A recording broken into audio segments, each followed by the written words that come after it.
hard to reconcile with your decision after the fight that you were never going to box again?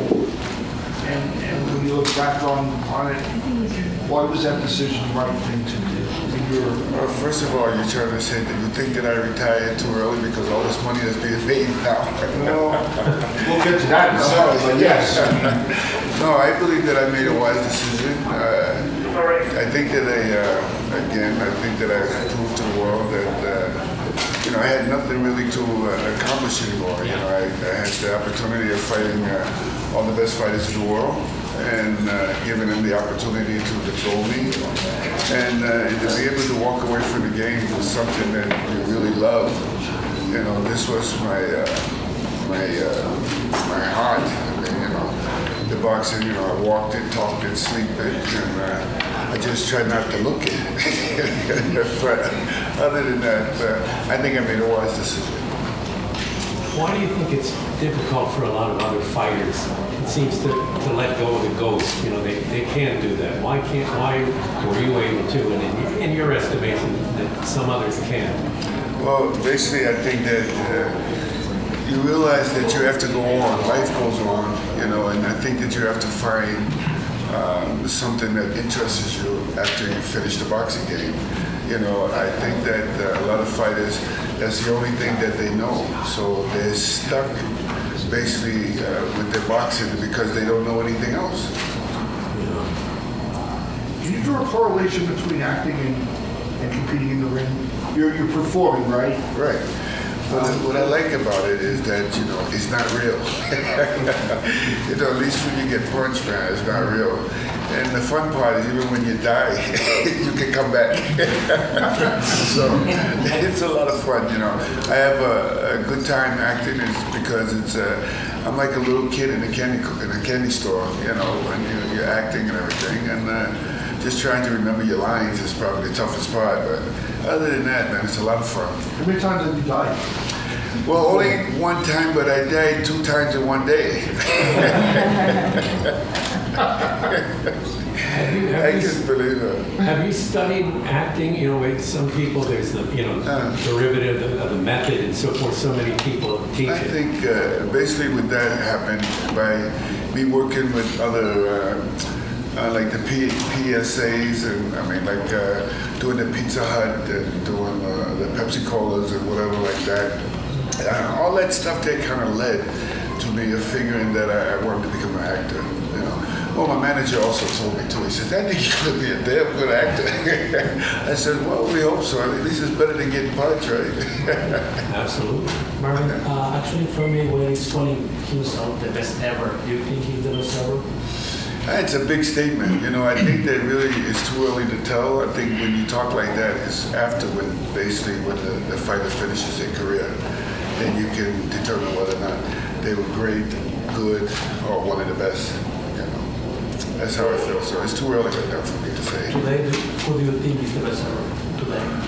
Today, there's so many young fighters that's out there that's got a lot of talent, but, we, like myself, we was in a different era, but I'm quite sure that it's difficult for a lot of the younger fighters, too, that's coming up today, and I still keep my fingers somewhere inside of the game, but I really don't know that much about them. I believe that I see the fights today, I think that they lack in a couple of things, basically like the discipline, and the real hard training, and so, I see a lot of people that's not like myself, where, we think about boxing 24 hours a day, so that was a big difference what I see in some of the fighters. So when you see Manny Pacquiao go on Jimmy Kimmel's show the week before a huge fight, does that bother you because he's not as focused perhaps as you and Tommy and Ray and Duran and the great fighters from your era? Well, it's the same thing like what you're saying now too. Today, these fighters can pick who they want to fight. Mm-hmm. And before, we couldn't pick who we wanted to fight. They would just say, "You're fighting this guy," and that was it. You just had to get ready for that guy. You can't say, "I don't want to fight him."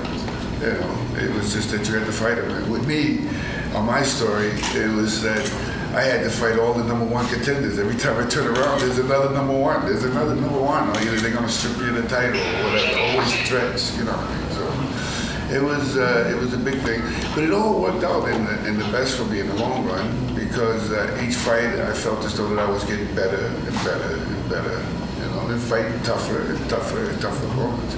Can you think back, sometimes it's hard because you're living it in the moment, but the era of the Four Kings and all those wars that you guys kind of went through, can you kind of reflect back on those times and what comes to mind for you?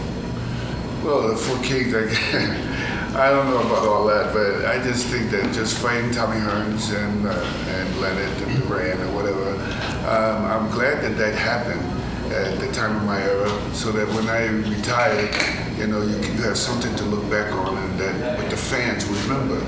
And as of today, if people ask about those fights, it's like the fights was like yesterday. It don't look like they was 30 years ago or whatever, and that's what we're talking, 30 years ago. And look at me, I'm still sitting here in front of you guys and talking to you guys again, and it's an honor of me being here, especially getting the Achievement Award of whatever for the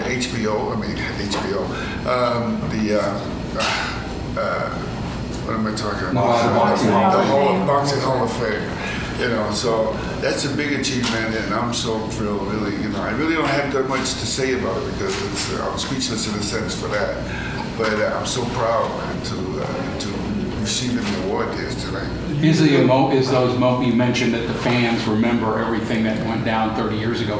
How much of that is still crystal clear in your head? It's crystal clear. They never let me forget it. You remember that right hand that you hit a with? You remember that uppercut that Mugabe caught you with? I remember. Thanks for bringing that up again. What was the last time you saw Ray before last night? I seen him in December. We was here in December for the WBC convention. Okay. Yeah, so we still bump into each other once in a while. But same with Duran and Tommy Hearns, whatever, so we still see these guys. I see Mugabe. We still talk, whatever. And basically we try to help each other out in the sense of for charity benefits and things or whatever like that. So. And you're comfortable being linked to these guys? Gary, but I don't have but I know who's the king is. So that's it. I'm the guy. And you're looking at the middleweights from your era than Bernard Hopkins. Yeah. A lot of people say that he doesn't have your resume obviously yet, but Golovkin may be the next guy at middleweight. What do you think of the way he fights? Who's that? The Triple G? Yeah, I like the way that he fights. I think that he's got a great future ahead of him, but he don't have the same type of fighters that I was fighting. But he's got a good punch, and I believe in the middleweight division, that's what you gotta have. You gotta have a good punch. And I like the style a little bit. So, I'm watching all the fighters, like I said. I don't like the fact that they're walking around with my belt. Hey, a lot of people have been asking, there's a Twitter account, Marvin Hagler. Is that actually your account? Is it verified? What company? What you talking about? Twitter? Twitter. There's a Marvin Hagler Twitter. No, let me tell you. Mine's is the original one, which you'll see on my website or on Facebook. That's my original. There's a lot of people out there that are copying me, that's trying to be me, and we trying to put a stop to it. But it's so hard. Every time that I do that, somebody else will pop up with something else, But these are just fanatic fans, man. That want to be like me, want to act like me, and it's a scary situation also, too. So I said to the guys, I wish you would just stop it, because there's only one Hagler. Marvin, in your era, do you think that Gennady Golovkin would be champion? I don't know, because at that time when I was champion for 7.5 years, and I don't feel as though anybody could have whooped me. And, I would still give him a good fight, and give him an opportunity. But, it's a different era, so you really wouldn't know, But that's the same thing what was happening to me, I guess, after I retired. Then you had like Roy Jones Jr., and you had Bernard Hopkins, it was a whole totally different group that was coming up. And now you got another group that's coming up after the Bernard Hopkins and these guys here, and I'm watching this new generation grow up, and it's fun to be able to say that you're a legend. That is, I got a chill right through my body just saying that, you know what I mean? But, and then people acknowledge that. It's great. Do you think that there's anyone today that is champion that would have been champion in your era? Because it is very different. Well, there's, at the one time I see a couple of fighters that look good, like Julio Cesar Chavez Jr. at one time. He looked like he could hold the belt. The thing is, what I want is the same way that I felt when I was coming up. I wanted to be like a throwback from the old days, like guys like Gene Fullmer, like the middleweight division, like Sugar Ray Robinson. I mean the real Sugar. But these people taught me a lot. Tony Zale and all these, Rocky Graciano. I mean, these were real champions, and this is what I wanted to do. Learning how to train hard, like running backwards with the big boots and stuff like the guys like Muhammad Ali, Joe Frazier, Floyd Patterson, who was my idol. Growing up, learning a lot from the old time fighters, that got me to where I was. Learning to stay hungry and learning to work hard. I think that's what's my big success. You were able to not only be the devastating puncher, which we know you as, but you were the full package. You could box. You were well-rounded, the whole package, and you don't find that very often. No, and I see people, like a lot of them now, trying to switch from back to the righty to lefty and whatever like that. You don't realize I had to master that, and that takes a lot of time to be able to do that without even thinking. It's a natural ability, and I believe it was a gift from God. And it's a great thing that what I had, like what you were saying, to be able to fight in the inside, to be able to fight on the outside, to be able to change up in the middle of the stream. It takes a lot of hard work and dedication and practice. You mentioned also about staying hungry, learn how to stay hungry. They say, the old axiom, when you're sleeping in silk pajamas, it's hard to get up and run the roads. Yes. But you were able to do that. How did you keep it going, the hunger? I think that because I was never satisfied. And still today, it's always something that I want. Like even another film, this is what I like to do now with my career, is to continue doing what I'm doing, being able to give something back to the kids, to the public, to say thank you in my own way for my success. Getting back to the old days, do you have a favorite story about Roberto and Sugar Ray that doesn't necessarily involve trading punches? Yeah, they didn't like me. I mean, that's the name of the game. You had to build up a hatred for the guy. Even though that afterwards when you finish, you can still smile or shake hands with the guy. But during the fight, I think I never liked my opponent. And that's the way that you have to feel. Did you actually go getting back to the Roberto thing? Did you run into him in a golf course or something right before your fight, a few days before the almost? I read that, and I was trying to figure out. No, I remember that. It was right here in Caesars, and Roberto Duran ran his way, and I ran my way. And then we ran one time at the same time in the morning. And everybody, when fighters are like that, every time you pass each other, you go. Was that over the dudes across the street? Yeah. So we knew that we had to get it on, but he's got his group of guys going, I got my group of guys going, and then we kind of taunt them. Roberto Duran, he's the nastiest guy in the world anyway. So you go, okay, forget him. So I concentrate and wait for him at the night of the fight. That's what I'm thinking about. Are you amazed at the money that gets generated today on pay-per-view for boxing? I mean, especially the Mayweather Pacquiao fight. I don't know if you had the chance to see it or obviously you're aware of the money that this fight generated, which was crazy money. What goes through your mind when you hear it? Well, what goes to my mind is that you can't be jealous about it. I believe that for me, I say anybody that can make a lot of money in this fight game, God bless them, because this game is not easy to make a living or to make money. Marvin, when you first retired, at any point after that, was there any point you said, man, I think I can come back and fight somebody? Or when you retired, you really just never looked back? Was there any time when you thought about coming back? Actually, I gave myself another year, before I announced that. I was waiting for Leonard to give me an opportunity to challenge me again, returning the favor that which I did for him.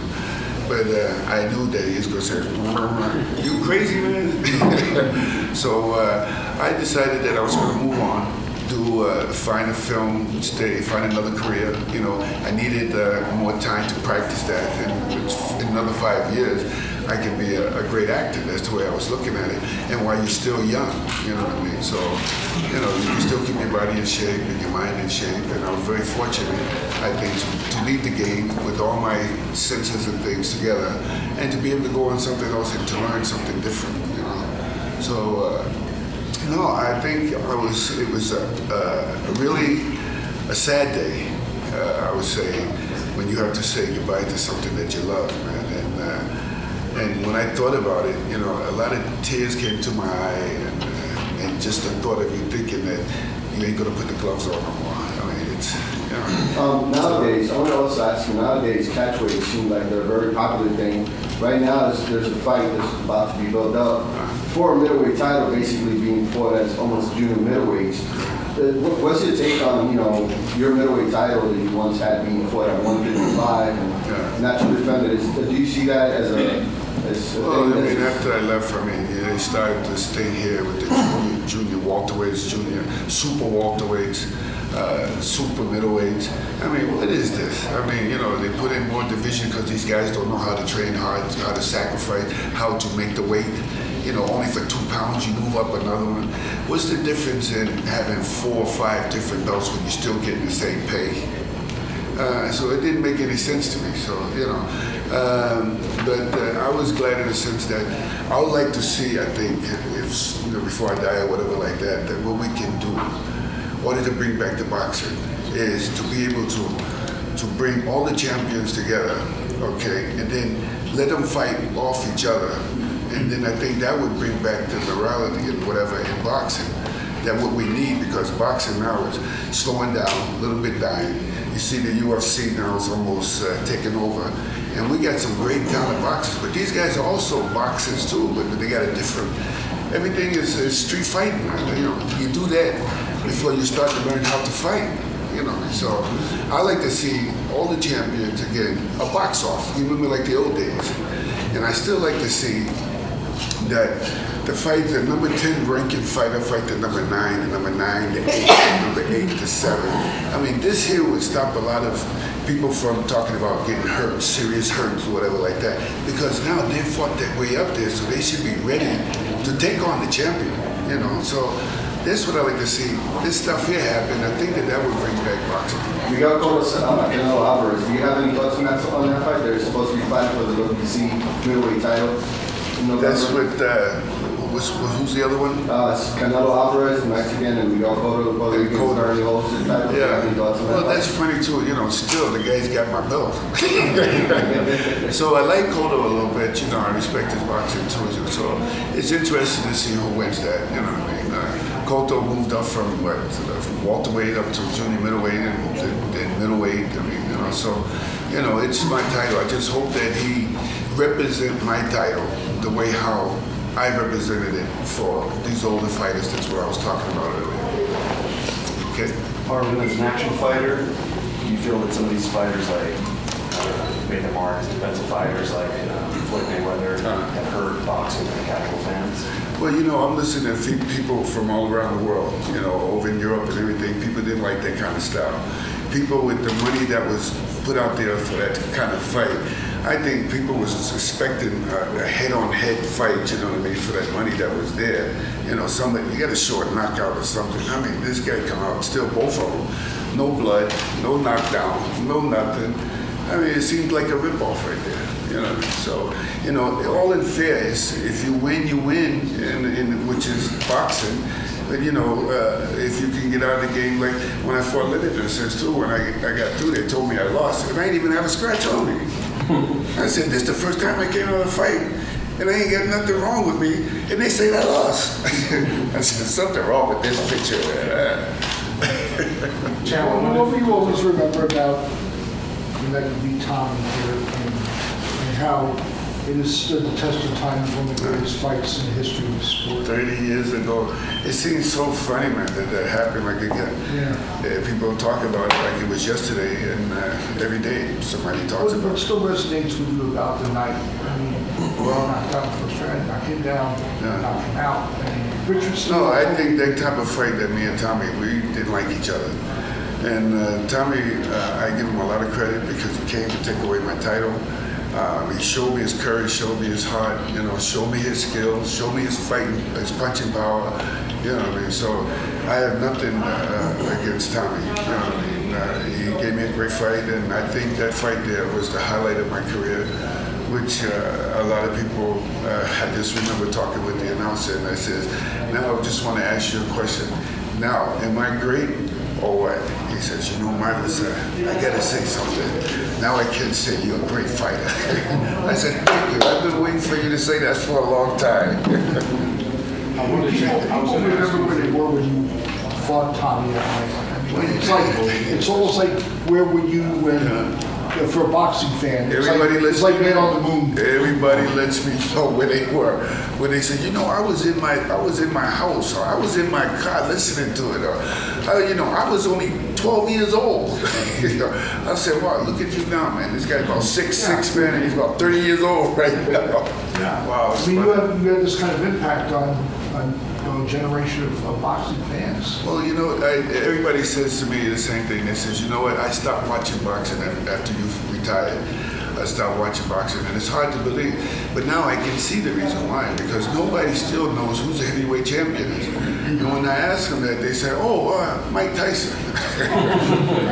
That's how far back that they are, you know what I mean? The veto after Fermo, that had to be one of the very low point for you. I mean, not the fight itself, but the result. No, I think that fight was a great lesson for me, and I thought that it would never happen. If it did happen to me, which it did happen, that I would get the fair shake in the same way that Antifermo was, because he was champion.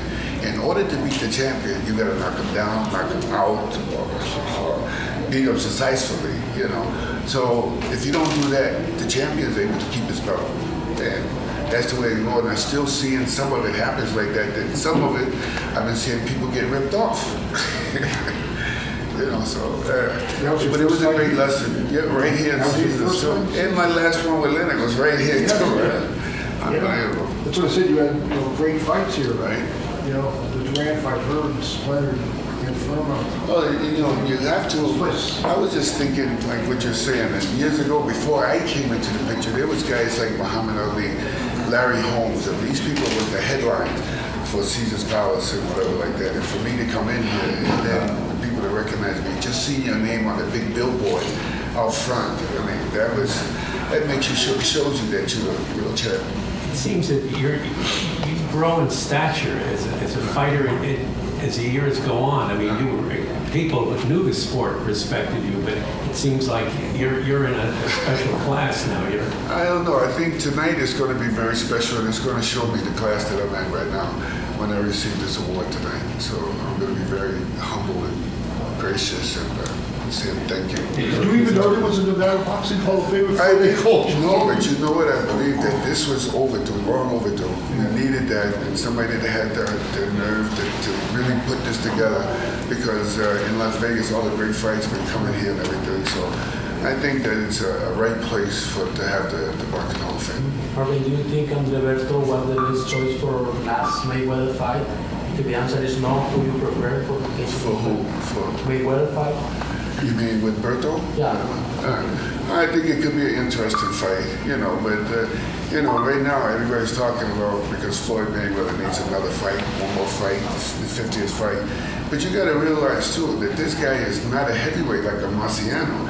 If it was 50 fights in the heavyweight division, I believe that would be the story, and that would make history. I don't think because Mayweather wins this 50th fight or whatever, it's going to be the same as if he was a heavyweight. I was going to ask you, did you ever think back when you were fighting, 9 or 10 of your first pro fights back in the, I'm not sure if it's named after Rocky Marciano or not, but the gym in Brockton High School, and right. In your second year pro, fighting about 12, 13 times, fighting 3 times in a month, going down all them wars with, Bad Benny Briscoe and Blue Watch, some guys, or not Blue Rising and Sturgeon. Right. What, did you ever Was that something driving your mind that you wanted to get just this recognition to be here in the Well, Canada that's store? probably the next thing that I think that should happen for me is probably having a statue out of my city of Brockton because it's the city of champions. That's And we right. got two champions that came out of there. And following under Rocky Marciano's shadow in the beginning by coming out of Brockton wasn't easy for me. You know, plus the fact that he was white. The second is that he was a heavyweight. You know, here I was black, and plus I'm a middleweight. You know, and not trying to have the style of a Marciano. You know what I mean? Because Marciano was a banger, and you know, he wasn't that tall, but you know, he had a big heart and he worked hard. And I mean, so I did pick up a little bit of that sense in the beginning of my career that helped me to win those fights, like the Philadelphia fights and things like that. You know, so Yeah. great. 5 more Matter of minutes, fact- guys. Yeah. Okay. In 1980, you beat elementary to get the WBC, WBA titles. Have you been back to the UK and looking back on that experience, seeing how everyone, you know, there was a big riot after the fight. Right. Looking back on that, what were your thoughts? Well, my thought is because, you know, now I go back and forth and I'm doing a lot of sports dinner shows and things like that in England. And I do speak about that once in a while, you know, that the way I look at it is that there was only a handful of people that basically made the whole country look bad, you know, and they've been very apologetic to me ever since. From them throwing bottles and everything, and it's so funny is that they said, "No, we wasn't throwing at you, we was throwing at Alimenta." I didn't see no bottles. I didn't see no bottles over there, you know. And then it was, you know, here I was the only champion. You wait for that day when you win the fight that you can raise your hand up and you receive the belt. You know what I mean? Wow. And so that was taken away from me. Also behind the fact that I never had a chance to put the belt around my waist at that time, like every other champion. Every time I see another champion that they had the opportunity to put that belt around, to raise his hand up, it's a great feeling, and I was denied that. So, What 25th year anniversary is in September? So it's been, what was that? since that experience, 25 years since September. No, it's more than that. Yeah, it's like 35 almost. Yeah, 1980, right? I was right on that. 35. Yeah, but you know, I seen Alimenta too, you know, and we speak sometime too. So, and he's been very apologetic to me about how his fans acted. But you remember, I think after that fight, the American fighters at that time wouldn't go to England to fight because they see what happened to me on television. So it was a bad feeling. So Marvin, like Marciano, you had a high knockout percentage. I think your 12 defenses at 78%. They say punchers are born, they're not made. What's your belief on that? I believe that I have a gift. You know, I don't think that you can teach nobody how to knock somebody out. You know, I mean, to punch. You know, that's what a lot of people like to know. Can I develop a good boxing punch to knock somebody out? You know, I think that it has to come.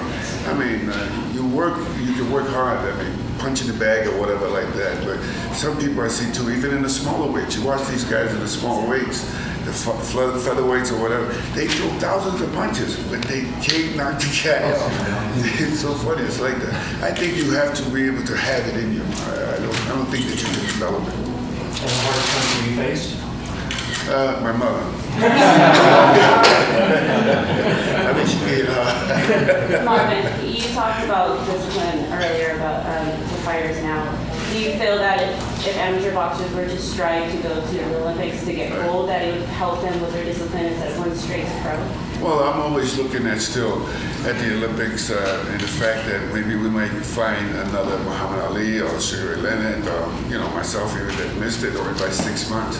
But that's what we need is to teach the young kids right from the beginning, you know, before they get into the professionals, so that they can be prepared mentally and physically. Oh, Marvin, yesterday when you arrived, Richard on his wife took you to see the whole section, the brand new museum. Right. Your belt, all your memorabilia, so you come to circle. You and your team, they kind of see everything. What are your thoughts and emotions about your emotions? My emotions is I'm impressed and I'm excited, you know. I mean, and I'm glad to be able to to bring my belt here and to display it so that people can see a real champion.